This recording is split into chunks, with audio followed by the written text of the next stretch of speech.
Riya and Arav had always thought their first day at Willowbrook boarding school would be exciting, a fresh start, new friends, and stories to tell. But the moment they stepped through the towering gates, something felt wrong. The corridors whispered secrets, shadows moved when no one was there, and the seniors' welcome traditions were far darker than anyone could imagine. By the time night fell, Riya realized the school didn't just play games, it watched, it hunted, and it never let go. I never expected my first day at the boarding school to feel like stepping into a nightmare. The campus was enormous, with gray stone buildings that seemed to lean toward each other like they were sharing secrets. Ivy clung to the walls in thick, dark strands, crawling up and around the windows, twisting in ways that looked almost alive. The air smelled damp and cold, carrying the faint scent of wet soil and something metallic I couldn't identify. Even from the first moment I set foot on the grounds, I felt eyes on me. I couldn't see anyone watching, but a prickle ran across the back of my neck, and I knew instinctively that someone or something was studying me. I had been warned about traditions and ragging by the seniors. At first I dismissed it as harmless jokes or playful pranks aimed at new students, meant to scare us just enough to make the stories memorable. But the moment I crossed the threshold into my dormitory, I realized this was no ordinary initiation. The hallways were narrow, poorly lit, and lined with wooden panels so old they groaned under every step. My assigned room was at the far end of the corridor, and as I pushed the door open, I was hit by a smell that made my stomach turn. It was a mixture of mildew, dust, and something tangibly metallic, something I could only compare to dried blood. The room was sparsely furnished, 2 beds with thin, worn mattresses, a wooden wardrobe that looked like it might collapse at any moment, and a small desk with scratches etched deep into the surface. My roommate wasn't there yet, leaving me alone with the shadows that seemed to gather in the corners. I tried to unpack, but my hands trembled. Every sound felt amplified. The creak of the ceiling fan above, the distant thump of doors closing somewhere down the hall, the whisper of air through broken window panes. I told myself I was imagining it, that I was overthinking, but then I heard it. A soft scuffing, like someone dragging their feet across the floor behind me. I spun around, nothing. Trying to shake the unease, I left my room and walked the corridor. The seniors lounged in groups, their laughter echoing eerily against the stone walls. Their eyes followed every step I took, some with amusement, others with a cold detachment that made my skin crawl. When I glanced at them, they would look away, pretending to be occupied, but I could feel their attention like a weight pressing down on me. It was subtle, almost invisible, yet impossible to ignore. Later at the dining hall, I noticed something scratched into the wood of the table where I sat. I leaned closer to read it. "We watched You Belong to Us Now." My hand shook as I traced the grooves with my fingers. I wanted to believe it was a joke, some senior's attempt at intimidation, but the handwriting was jagged and unfamiliar, and there was no one around to claim it. The words burned into my mind as I tried to focus on my meal, but I couldn't. Every bite tasted like ash, and every shadow seemed to shift closer, curling around me like fingers. When I returned to my dorm room, I noticed something strange. My bed had been moved slightly, not much, just a few inches, but enough to make my pulse spike. My belongings were untouched, my desk in the same place, but the air felt heavier, oppressive, and then I saw it. Faint footprints across the floor, wet and smeared, leading from the door to the corner of the room where the shadows seemed darkest. I froze, my breath catching in my throat. The prints weren't mine, and they didn't match the soles of my shoes. I swallowed hard, trying to rationalize, but my mind refused to accept any logical explanation. That night, as I lay under the thin blanket, I stared at the ceiling, counting the cracks in the plaster to calm myself. The wind howled outside, rattling the window panes, but it was something else that made sleep impossible. I could hear it, the softest, slowest scraping sound, coming from somewhere near the wardrobe.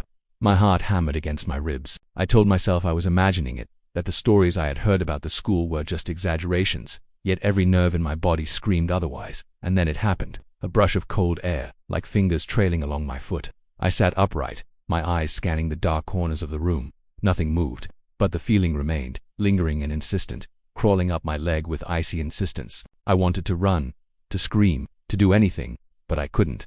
The shadows seemed to grow thicker, curling around the edges of my vision, pressing in as if the room itself were alive.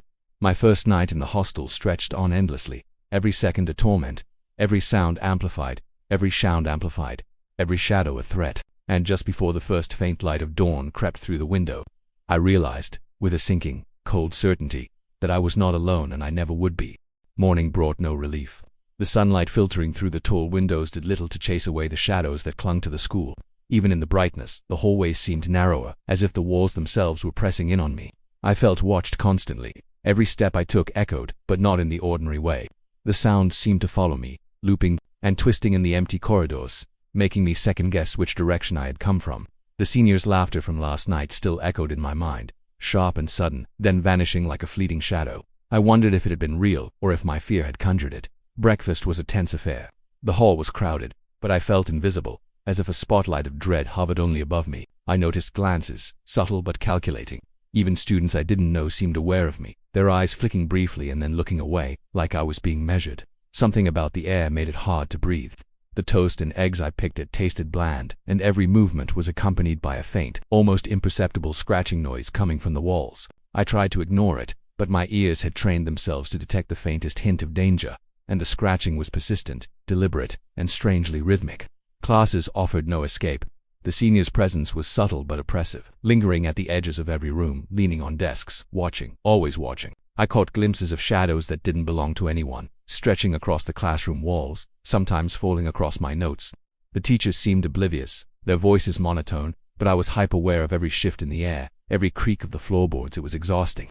By mid-morning, my nerves were raw, my hands trembling slightly as I tried to hold my pen steady. Later, I was instructed to perform a welcome task. I didn't understand the reason, but refusal was not an option. The task took me to the basement, a place students rarely visited. The door itself was heavy, groaning in protest as I pushed it open, releasing a blast of damp, stale air that smelled of rot and rust. The stairs descended steeply into darkness, and my flashlight flickered as I took each step. The walls were lined with peeling paint, and patches of mold glimmered faintly in the dim light. I could feel the cold radiating off the stone, seeping into my bones.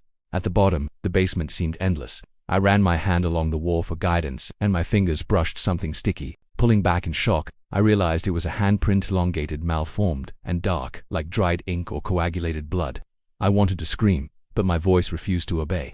Every instinct screamed to run, but the basement had a way of disorienting me, twisting corridors and doors so that the exit always seemed just out of reach. My breath came in short, sharp bursts, and every sound echoed unnaturally, making me jump at my own shadow. When I finally stumbled back upstairs, exhausted and trembling, I found my dorm room door slightly ajar. I was certain I had locked it. Inside, a figure crouched in the corner. At first I thought it was a senior playing a prank, but as my eyes adjusted to the dim light, I realized it wasn't human. Its head was bent at an impossible angle, and when it turned toward me, its face was smooth and featureless, like porcelain with no eyes, no mouth, no expression at all. The air grew colder. My heart pounded violently, yet I couldn't move. Before I could react further, it was gone, as if it had never been there. The rest of the day passed in a blur of anxiety and fear. Every hallway, every classroom, every quiet corner seemed alive, as though the school itself were observing, cataloging, waiting. By evening, I found myself retreating to my room, trying to block out the oppressive presence that seemed to follow me wherever I went. But the shadows lingered, stretching along the walls, curling around my furniture, and whispering in tones I couldn't quite hear. The bed felt colder than it had the night before, and the air was heavy, laden with something I couldn't name. As I lay awake, staring at the ceiling, I heard it again, a faint, deliberate scratching, coming from the corner where the figure had appeared earlier. My pulse quickened. I strained to see into the shadows, but they only seemed to deepen, swallowing the light. My mind raced with the realization that the seniors were no longer the only threat. Whatever haunted the school was patient, methodical, and aware of me. And just before sleep dragged me under in exhaustion, I felt the unmistakable brush of something against my arm, icy and deliberate, as though the darkness itself had reached out to claim me. Sleep became a stranger I could no longer count on. Every night, the shadows of the school crept into my room, stretching across the walls, whispering in a language I could almost understand. My dreams were not dreams at all, but twisted visions of the corridors extending into endless darkness, doors slamming shut behind me, and faces I didn't recognize staring blankly before dissolving into mist. The fear from the days blended seamlessly with the terror of the nights, and soon I could no longer tell where reality ended and hallucination began. The ragging escalated in ways I could not have imagined. The seniors no longer needed to threaten or chase me.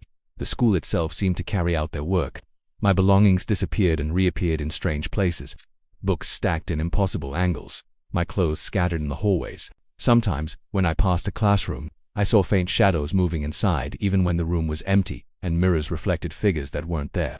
I felt watched constantly, as if eyes were following my every move from places that didn't exist. One evening, exhaustion and fear led me to explore the school alone. I wandered down corridors I had never seen before, doors that seemed to appear only when I was looking for them. The walls were lined with old photographs of students I didn't recognize, some with their eyes scratched out, others smiling in ways that seemed too perfect, too fixed, as if their happiness had been painted on. A chill ran down my spine as I realized the faces looked familiar in an impossible way, almost like distorted versions of students I had seen in passing. Curiosity drew me deeper until I found a door unlike the others. It was heavy, blackened wood, and tightly locked, yet I could feel a strange warmth emanating from it, as if the room inside were alive. The carvings on the door seemed to shift when I stared too long, twisting into shapes that made my stomach lurch. I knew instinctively that the door was forbidden, that whatever lay beyond it had been waiting for me, but the same curiosity that had kept me alive so far pushed me closer, trembling as I traced my fingers over the rough carvings. That night, I could not sleep. I kept seeing glimpses of movement out of the corner of my eye, figures standing just beyond reach in the hallway, crouching behind furniture, vanishing when I looked directly. I felt a presence in my room, cold and patient, watching me as I lay frozen under the thin blanket. Something brushed against my face, and I recoiled, expecting a senior, but there was nothing, only the shadows, stretching and writhing across the walls, mocking me with their silence. The next morning I discovered a hidden classroom. Its door had been unlocked as if it had been waiting for me all along.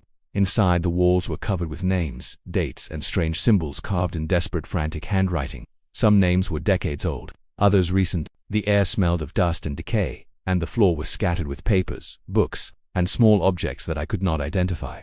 In the center of the room lay a small wooden box, carved with the same jagged scratches I had seen on my dorm desk.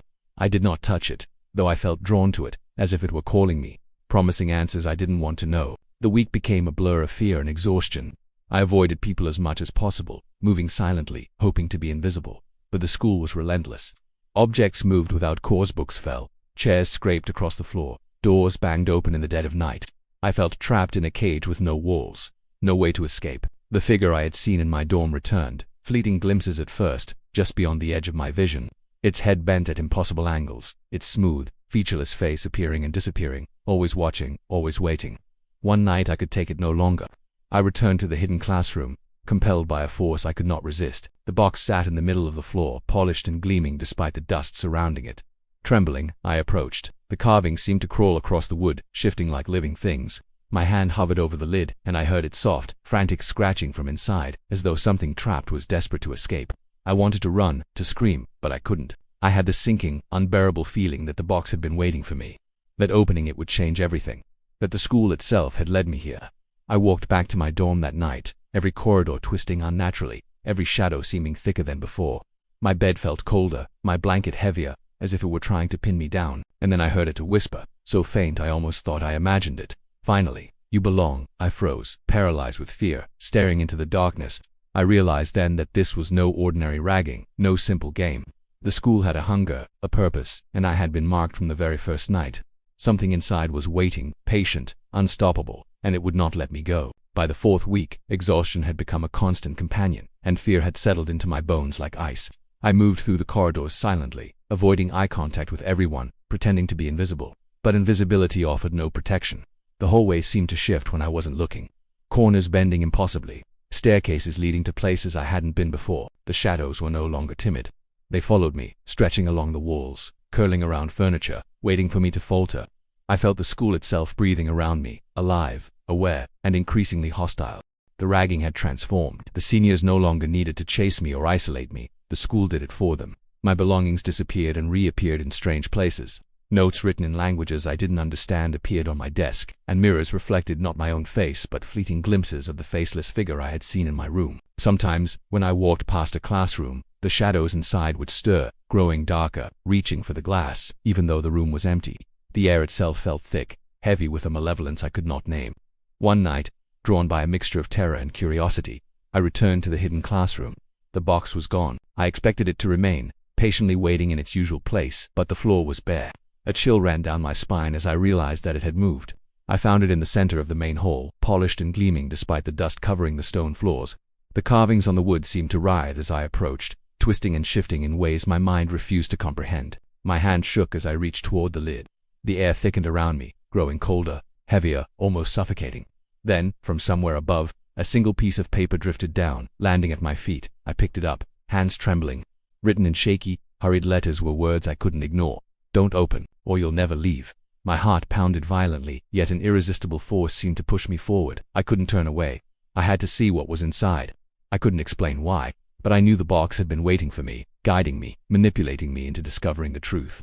I lifted the lid slowly. Inside lay a small blackened key and a photograph. My fingers brushed against the paper and I froze. The photograph was of me, asleep in my bed that very night. A chill that went deeper than the cold from the stone floors ran through me. I stared, shaking, as the shadows seemed to thicken and twist, curling around the edges of my vision. I could feel a presence behind me, patient, watchful, waiting for a reaction. I turned, heart hammering, but nothing moved. Only darkness and the faintest sense of breathing filled the hall. The next days were unbearable. Every corner I turned, every hallway I passed, seemed alive with unseen eyes. Doors slammed open behind me. I could hear faint whispers, unintelligible but urgent, coming from empty classrooms. Objects moved on their own. Books sliding across desks, chairs scraping the floor, papers fluttering in hallways where no breeze existed. The faceless figure visited my periphery more often, sometimes standing just beyond my vision, disappearing when I looked directly. I realized that the seniors were no longer relevant. The school had taken over the ritual of torment, feeding on my fear, shaping it, and amplifying it. One night, desperation drove me to check my dorm room. I needed to believe I could find a moment of safety, some sanctuary in the chaos, but the room was not the same. The walls were scratched with my name, over and over, as though the school itself had claimed me. My bed had shifted again, and the air was impossibly cold, heavier than ever. The box sat on my pillow, impossibly present, as if it had followed me back. My hand shook uncontrollably as I stared at it, knowing instinctively that it held more than answers, it held my fate. The photograph inside this time was different. It showed me awake, staring directly at the camera, but behind me, a shadowy figure leaned over my shoulder, its head bent inhumanly, its smooth, featureless face mere inches from mine. My heart froze as I realized the truth. The school didn't just torment students, it consumed them, trapping their presence, and replacing it with something darker, something patient and eternal. I tried to move, tried to escape, but the corridor outside my door stretched infinitely. My footsteps echoed into nothing, swallowed by the darkness, as if the building itself refused to let me go. The air carried a low, insistent whisper. Finally, you belong. And then I understood. The box, the photographs, the shadows, they were not tools of the seniors. They were the school. They were patient, hungry, and now I was theirs. The faceless figure had been guiding me, testing me, shaping me into something else. Something that would remain long after I had ceased to exist as I once did.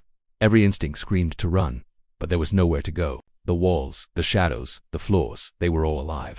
And they were waiting for me to step inside the darkness fully, to surrender completely to the hunger that had claimed so many before me. I could no longer leave. Every corridor I tried to escape down twisted in ways that made no sense. Staircases led me back to the same dark hallways, and every exit seemed to vanish as I approached. I had begun to notice faint echoes of the students who had come before me, wandering the hallways like shadows, their eyes hollow, their movements stiff and jerky. They were not ghosts in the traditional sense. They were warnings, fragments of lives consumed by the school. Every time I saw them, my stomach clenched with terror, because I understood they had failed, just as I might. The box had become a constant presence, appearing wherever I went. It moved silently, its surface gleaming despite the thick layers of dust and grime that covered everything else. I could feel it pulsating in some way, almost as if it had a heartbeat, and it followed me, reminding me that the school's hunger was patient, waiting, and precise. I tried hiding in classrooms, under beds, and even in empty closets, but it always found me. The shadows stretched toward me in impossible angles, curling around corners, reaching into every crevice. I could hear whispers coming from the walls, faint at first, then growing clearer, chanting my name over and over. I returned to my dorm in a desperate attempt to find some semblance of safety, but it was gone. The familiar room was transformed. My bed had been moved again, this time to the center of the room, and the walls were carved with deep scratches. My name repeated endlessly as though the building itself had inscribed it. The air was suffocating, thick with a cold that burned my lungs, and I could feel the box waiting on the bed. I did not approach it immediately. My body trembled uncontrollably as I stared at it, knowing that opening it would seal my fate, yet feeling an irresistible pull. Finally, I could not resist. I lifted the lid, hands shaking, and inside was another photograph. This time it showed me awake, standing in my room, staring directly at the camera. But behind me, I could see a shadowy figure, taller, looming, its featureless face inches from mine. My stomach lurched, and I realized with a terrifying clarity that the figure had been behind me for weeks, watching, waiting, guiding me toward this moment. The box had recorded my presence, my fear, and now it was showing me what I had become in its eyes. Prey, marked, claimed. The walls of the dorm began to shift around me. The ceiling stretched higher. The floor warped beneath my feet, and the shadows grew thicker, coiling around my limbs, making it impossible to move. I could hear the whispers now, not just chanting my name but speaking in a language I could almost understand, a low, insistent murmur telling me to surrender, to accept what I had become. The school was not a place, it was a living entity, feeding on fear, consuming students one by one, and now it had me. I tried to scream, to run, to escape in any way I could think of, but the hallways twisted into infinity. The doors no longer led anywhere, vanishing as soon as I approached. I realized then that the box, the shadows, the faceless figure, and even the seniors were all instruments of the school's will. The building had always been patient, watching, waiting for each new student to fall into its trap, and I was falling faster than I could comprehend. In a final, desperate attempt, I turned to face the faceless figure. It did not move toward me. It did not need to. The shadows themselves seemed to carry it, stretching into every corner of the room, curling around the furniture, wrapping around me with cold, unrelenting patience. I felt my body weaken, my mind slipping, and then, in the corner of my vision, I saw a faint reflection in the window, another version of myself, smiling, staring back at me with the same calm acceptance I did not feel. My chest tightened as realization struck. The school did not just consume, it replaced, claimed lives. Yes, but it also created something new, something patient, something eternal, something that would take my place. I could feel myself being drawn into the darkness, into the corners of the building itself. My last thoughts were a mixture of fear, disbelief, and a horrifying clarity. The box fell closed behind me, as if nothing had happened, gleaming on my pillow, waiting patiently for the next student to arrive. And somewhere in the endless hallways, the whispers began again, soft but insistent, carrying the promise that the hunger of the school would never be satisfied, and that I would never truly leave.